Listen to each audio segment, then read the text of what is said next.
Bien. Algo que tenemos que llegar a saber, y ya habíamos hablado dentro de lo que son generalidades de las anemias, habíamos indicado muy bien que definitivamente el proceso de destrucción de los glóbulos rojos se puede llegar a realizar durante todos los días de nuestras vidas, obviamente, como un acto fisiológico, ¿no? Pero el porcentaje de destrucción de glóbulos rojos, que nosotros lo vamos a llegar a conocer como hemólisis, no puede superar al 1%. O sea, ¿qué quiere decir? Que todos los días las personas producen destrucción de sus glóbulos rojos hasta en el 1%, esto de manera fisiológica, ¿no? Y si nosotros queremos preguntarnos que por qué se produce esta destrucción, es porque definitivamente existen glóbulos rojos que van a llegar justamente a culminar los 120 días de vida. A nosotros nos tiene que interesar, y justamente el motivo de la charla está relacionado cuando existe lamentablemente una excesiva cantidad de destrucción de los glóbulos rojos. Pues esta destrucción o el ritmo superior a lo normal de la destrucción de estos glóbulos rojos nos tiene que llamar la atención.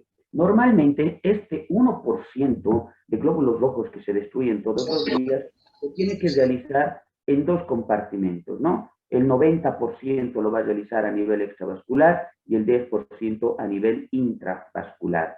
Pues ambos se los va a llegar a considerar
Mil disculpas, estoy teniendo un pequeño problema con el internet, pero creo que ya estamos nuevamente de retorno.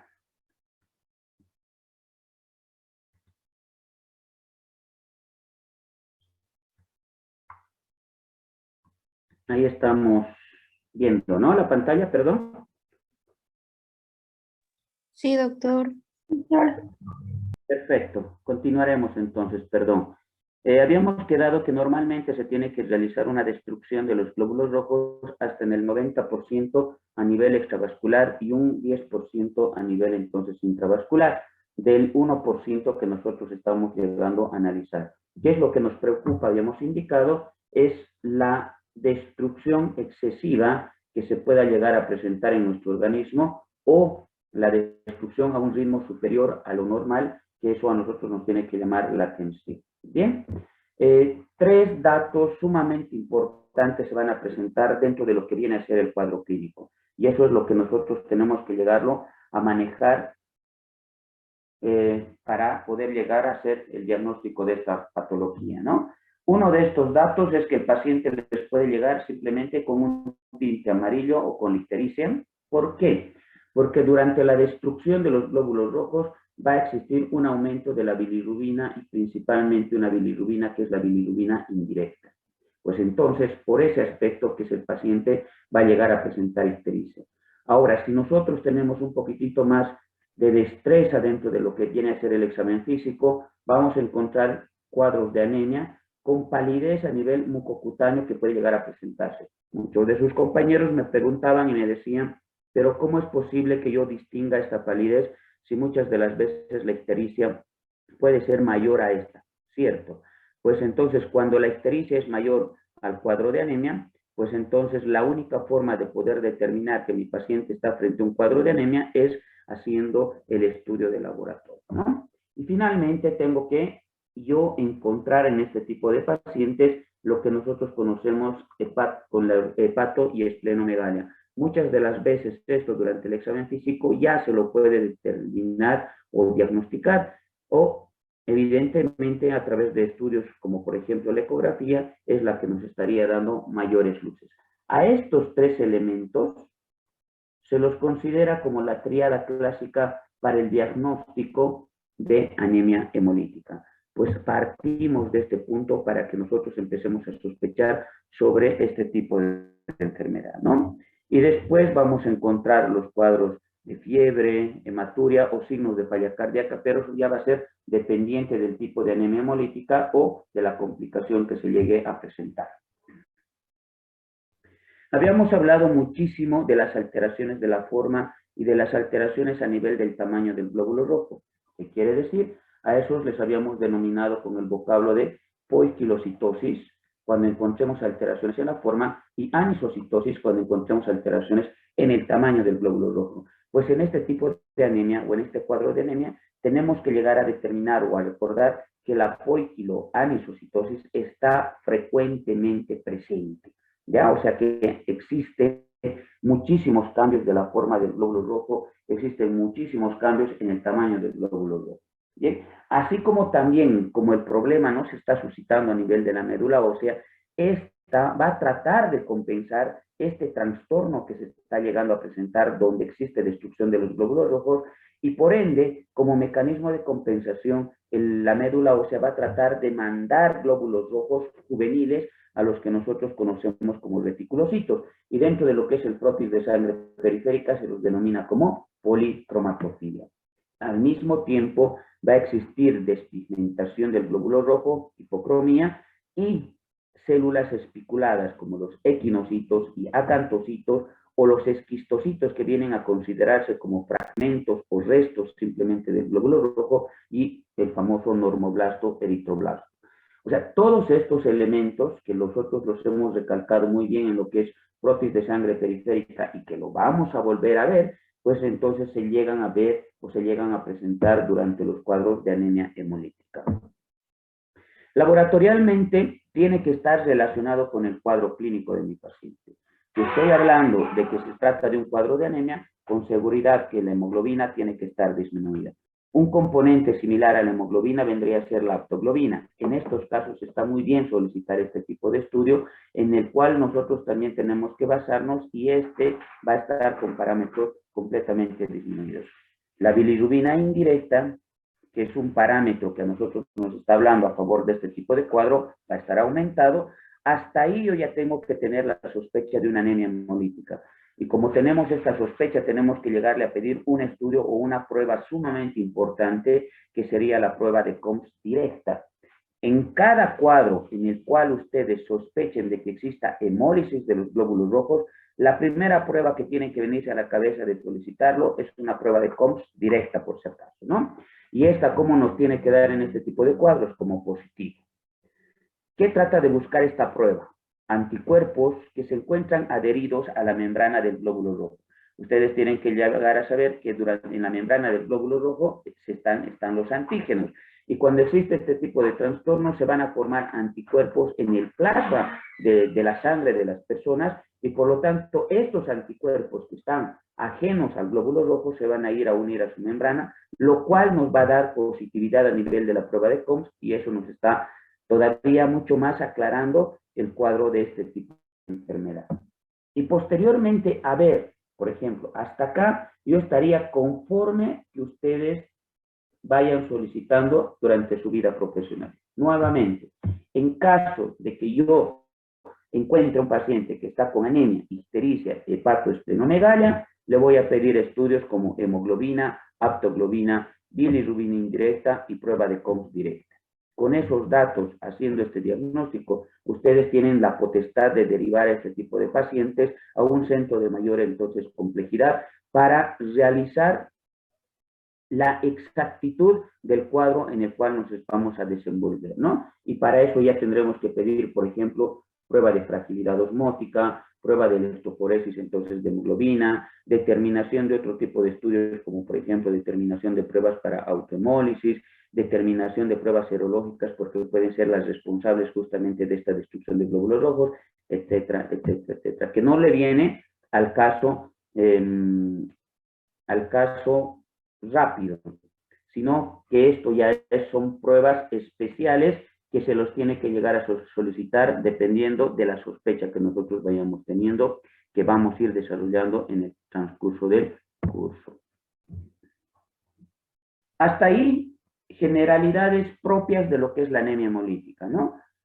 Normalmente se produce una destrucción solamente hasta el 1%, si sobrepasa el 1% ya viene a considerarse patológico, el 90% de esta destrucción es extravascular y solamente el 10% es intravascular. El paciente se va a presentar con una triada clásica que es anemia, ictericia y hepato y esplenomegalia.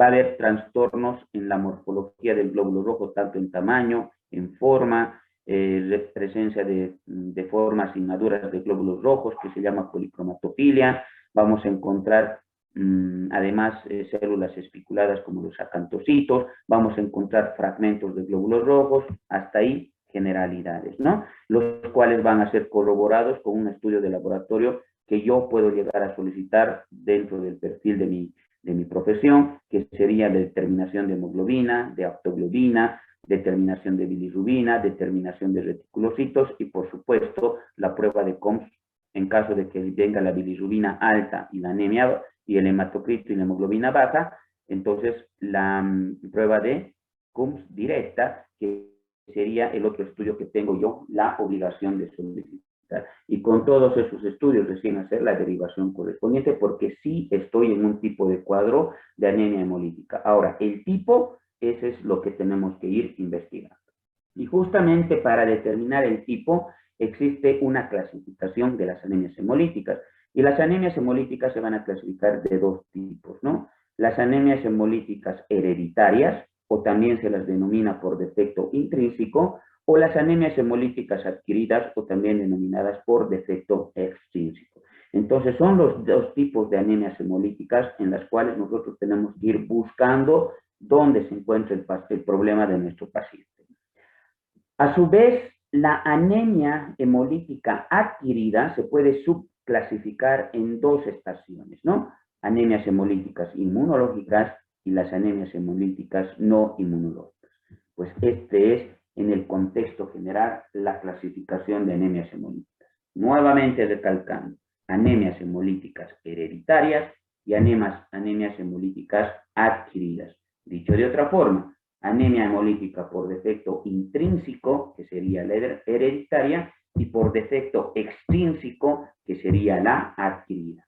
A su vez, la adquirida se subclasifica en de tipo inmunológico y de tipo no inmunológico. Clasificación de anemias hemolíticas.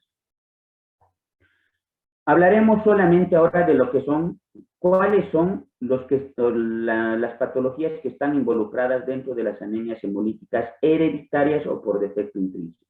Y acá tenemos que ir mencionando. Uno, a las que se van a presentar por defecto de membrana. A estas se las denomina membranopatías. A los que se van a presentar por defecto a nivel de la vía glicolítica y a nivel del sistema metabólico del glóbulo rojo. A estos se los denomina enzimopatías.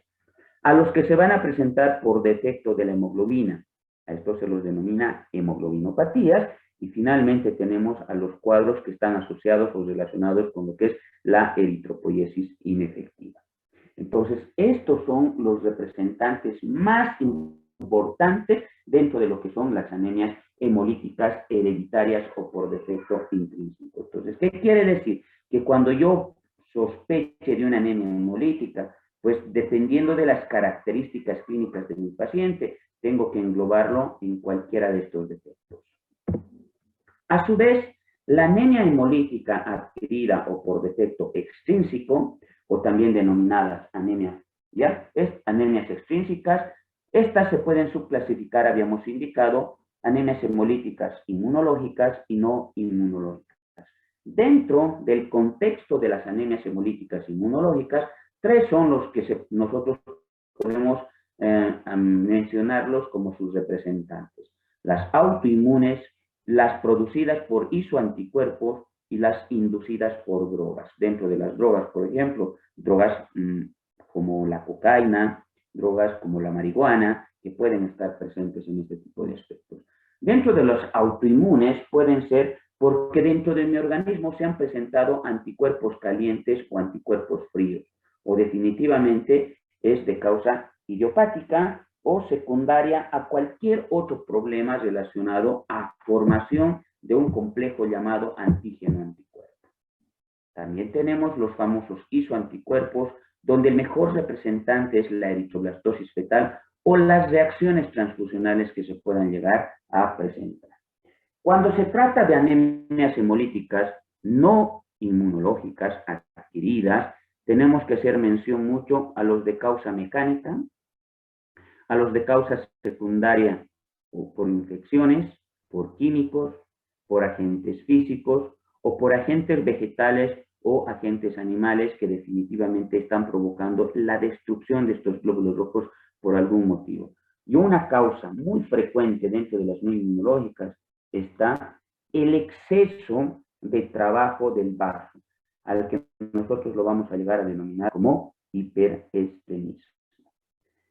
Este hiperestrenismo, que es la función exagerada del vaso, llega a producir lamentablemente destrucción no solamente del glóbulo rojo, sino que también puede llegar a producir destrucción de los otros dos elementos celulares de la sangre.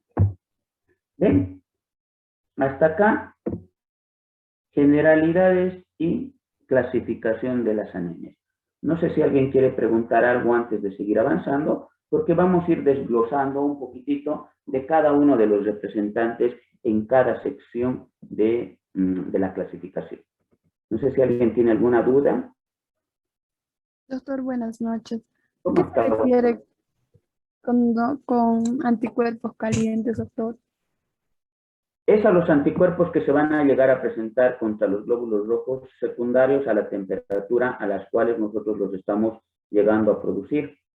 O sea, hablamos de anticuerpos calientes cuando estos se forman a una temperatura del cuerpo humano mayor a 37 grados y anticuerpos fríos los que se van a llegar a presentar en las personas con una temperatura por debajo de 35 grados centígrados.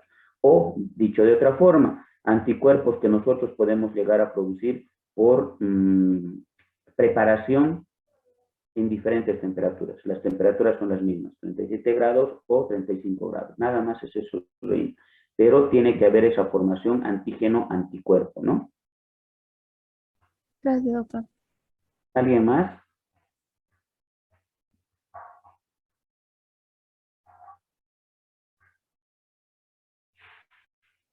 ¿Alguna pregunta más, señores?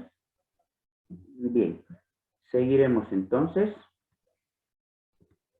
Vamos a hablar de la primera patología que está asociada a las anemias hemolíticas hereditarias.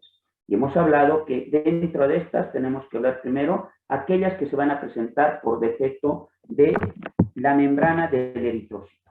¿Ya? Entonces, los que se van a presentar por defecto de la membrana del eritrocito, nosotros lo consideramos como una membranopatía de tipo hereditaria, y la característica dentro de lo que viene a ser el estudio es la presencia de microesferocitos, o sea, quiere decir de pequeños glóbulos rojos, pero de característica redonda, que son muy frágiles a la solución salina. Entonces, al tener lamentablemente este desperfecto a nivel de la membrana del glóbulo rojo, más concretamente a nivel de la proteína de la membrana en los microtúbulos específicos, hacen que este glóbulo rojo permita el ingreso de gran cantidad de sodio al interior de este glóbulo rojo. Y al producir entonces este ingreso de sodio al interior del glóbulo rojo, lamentablemente siempre tenemos que hablar que por detrás del sodio se dirige el agua. Entonces va a permitir la entrada de gran cantidad de agua, el cual va a ser incapaz de contenerlo y va a provocar su destrucción o su lisis de este tipo de células. Por lo tanto, son pequeños glóbulos rojos que tienen la característica redonda y que lamentablemente ese defecto que tienen a nivel de la membrana hacen que se llegue a destruir por acúmulo excesivo de sodio y por ende de agua. ¿Con qué se va a traducir? Con un cuadro de anemia, con un cuadro de ictericia y con un cuadro de hepatoesplenomegalia, la triada que habíamos hablado. Pero acá se va a sumar algo propio de la anemia hemolítica por defecto de membrana o de la membranopatía. ¿Y qué son estos? Los cálculos biliares.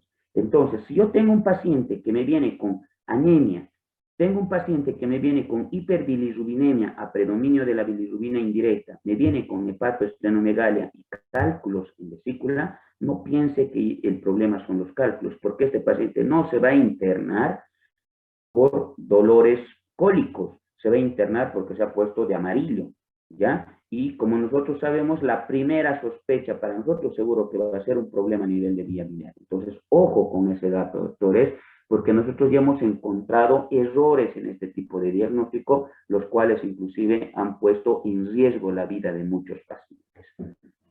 Si yo nuevamente recalcando, si encuentro un paciente con anemia, ictericia a predominio de la bilirrubina indirecta, hepato y esplenomegalia, entonces no piense pues que esta ictericia ha sido producida por estos cálculos, sino que estos cálculos son parte del cuadro clínico de un paciente con anemia hemolítica que me lo está cantando y me está avisando que el problema es otro y no es la vesícula.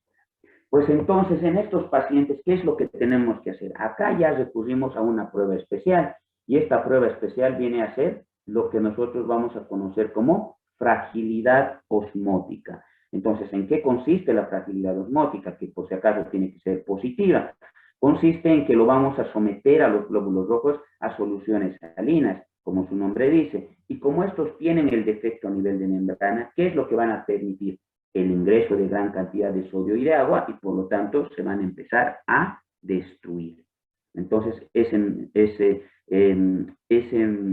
proceso me estaría confirmando la sospecha diagnóstica que yo tengo.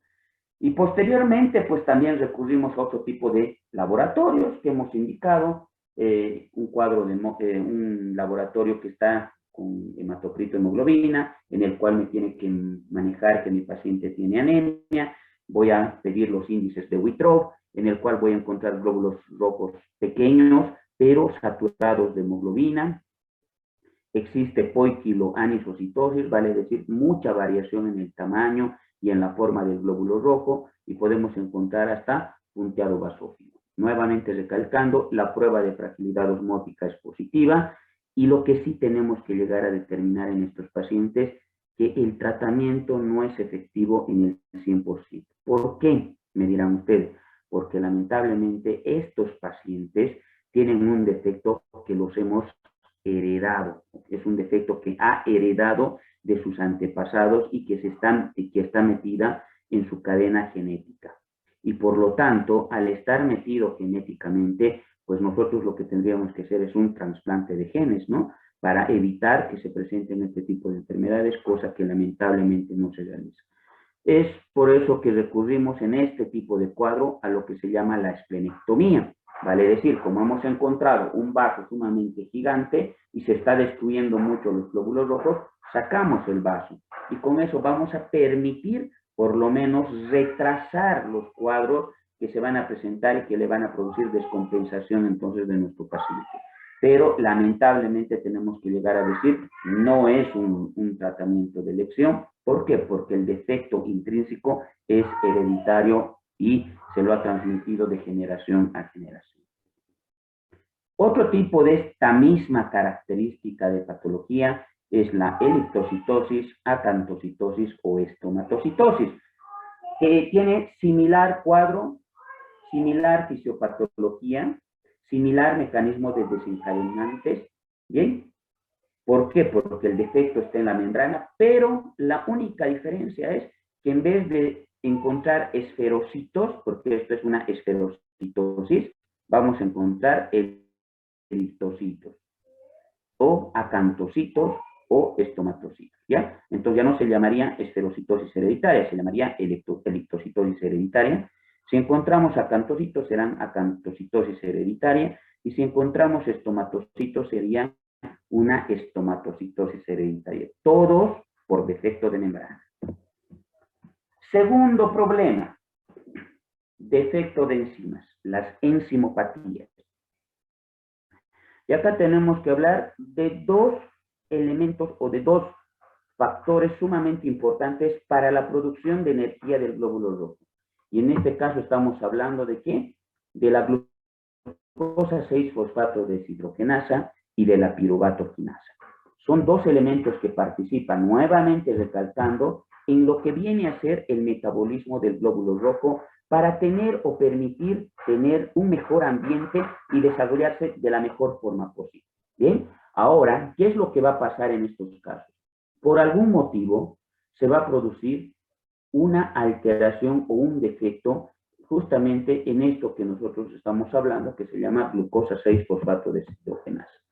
Esta deficiencia, de igual forma que la anterior, es hereditaria, ¿ya? Y el problema que se va a suscitar con esto es que esta disminución va a dar lugar a que no tenga el ambiente ideal el glóbulo rojo y por lo tanto se produzca su destrucción prematura. Se ha demostrado que está relacionado mucho con la administración de algunos fármacos o cuando el paciente ha sido sometido a cuadros de estrés importante, ¿ya? Entonces, en esos cuadros nosotros, por ejemplo, dentro de las drogas o los medicamentos, podemos decirlos que los medicamentos que pueden llegar a desencadenar este tipo de problemas, la aspirina, la primaquina, las sulfonamidas, los nitrofuranos o la fenacetina. Bien, entonces son medicamentos o son drogas que fácilmente pueden desencadenar este cuadro de hemólisis siempre y cuando el paciente tenga la deficiencia de esta enzima. En este tipo de casos también hay otro tipo de desencadenante, que sería la haba verde. La ingesta excesiva de haba verde, que nosotros lo conocemos como favismo, es también otro de los desencadenantes para este tipo de enfermedad o de patología. O definitivamente, infecciones virales, infecciones bacterianas, la acidosis diabética del paciente, que es, o son, mejor dicho, cuadros en los cuales lo estamos sometiendo a un estrés sumamente importante al organismo de una persona. No estoy hablando del estrés porque se les dé tareas, por ejemplo, ¿no? Estoy hablando de un estrés a nivel de la célula. Y ese estrés lo desarrolla generalmente otro tipo de enfermedad. En este caso, infecciones virales, bacterianas, la descompensación de los cuadros del azúcar, como es la cetoacidosis diabética, los cuales también van a terminar desencadenando la destrucción de los glóbulos rojos de manera prematura, siempre y cuando la persona tenga este tipo de trastorno. Ahora, algo que me tiene que llamar la atención para que yo esté seguro que estoy frente a este tipo de cuadros es encontrar dentro del prótesis de sangre los famosos cuerpos de Ames, que en algún momento me preguntaron sus compañeros, ¿no? Inclusiones o hemoglobina desnaturalizada, que es eso, ¿no? Los cuerpos de Ames. Y justamente les decía que estos cuerpos de Ames, de hemoglobina desnaturalizada o precipitada, se pueden presentar por algunas drogas, y acá está la respuesta, ¿no? Las drogas son la primaquina, aspirina, sulfonamidas, nitrofuranos, fenacetina, anticonvulsivantes como el fenobarbital, algunos antibióticos como por ejemplo las quimolonas, que también pueden estar presentes en este tipo de cuadros. ¿Cómo puedo hacer diagnóstico de esta enzimopatía? Midiendo, lamentablemente tengo que medir la cantidad de esta enzima. Y esta tiene que estar disminuida o ausente, ¿sí? O alterada en su función. Y lamentablemente no tiene tratamiento. ¿Sí? La segunda enzima es la piruvatoquinasa. Esta piruvatoquinasa es la que más asociada a la vía glicolítica de Ender-Meyer-Hofstad. Es una de las enzimas que participa muchísimo en la generación de energía para el glóbulo rojo. Bien, y lamentablemente su deficiencia también va a hacer que no tenga el ambiente adecuado a esta célula y lamentablemente va terminando produciendo su destrucción. Al igual que en el otro caso, en este caso de deficiencia de la piruvatoquinasa, algo casi patognomónico es que estos siempre van a llegar a tener aumento de tamaño del vaso, es decir, es esplenomegalia. Por lo tanto, esto también me da un chance para hacer el tratamiento de mi paciente, y en este caso, ¿qué sería? Justamente sacar el vaso si es muy necesario. Pero lamentablemente, como tampoco tiene tratamiento, debido a que el tratamiento tiene que ser sintomático, esta esplenectomía nos podría retardar un poco el proceso o la evolución de la enfermedad. Bien, para su diagnóstico de igual forma tengo que dosificar o medir la cantidad de este tipo de enzimas. Doctor, perdón, tengo prácticas, ¿me puedo retirar? Bueno, señorita. Está bien. Y finalmente tenemos las alteraciones por defecto de la hemoglobina. Estoy hablando de lo que son las talasemias. Y dentro de estas, todas estas son denominadas hemoglobinopatías, y las hemoglobinopatías también son hereditarias, por si acaso. El problema está suscitándose en la cadena globina de la hemoglobina. Y nosotros sabemos que las cadenas pueden ser betas o pueden ser alfas. Por lo tanto, las talasemias, dependiendo de la cadena de la hemoglobina que se encuentre afectadas, también se las puede denominar como alfas o betas. Las beta-talasemias, que a su vez se pueden subclasificar en heterocigotos y homocigotos, ¿no? El heterocigoto, que se lo denomina como talasemia menor, y el homocigoto como talasemia mayor, o si ustedes quieren reconocerlo también como la enfermedad de Cole. Así lo van a encontrar en los diferentes libros de hematología. ¿Dónde está el trastorno? En la cadena beta de la hemoglobina. Bien, generalmente son cuadros que muchas de las veces pasan desapercibidos porque no producen mucha descompensación hemodinámica. Y las alfa-talasemias, su nombre lo está diciendo. El problema se suscita ¿en dónde? En las cadenas alfa. Y estos también pueden ser de dos tipos, el tipo asiático y el tipo negro. Generalmente, dentro de estos dos, el que más gravedad tiene es el de tipo negro. ¿Por qué? Porque va a presentar trastornos hematológicos continuos y severos. ¿Bien? Y podemos terminar provocando descompensaciones graves para mi paciente. Si el problema se suscita en la hemoglobina, acá lo que tenemos que solicitar para confirmar nuestro diagnóstico es electroforesis de hemoglobina. Y esta electroforesis de hemoglobina justamente me va a dar el diagnóstico de sospecha, y con esto yo tengo que someterle a mi paciente a un tratamiento respectivo. El tratamiento de igual forma es sintomático, y en ocasiones cuando existe muchísima, pero muchísima descompensación hemodinámica, tenemos que recurrir al trasplante de médula ósea. Bien, hasta acá la clase del día de hoy. No sé si alguno quiere preguntar algo. No les voy a cansar más. La segunda parte lo vamos a ir hablando en la clase del día de hoy. ¿Alguna pregunta, señores?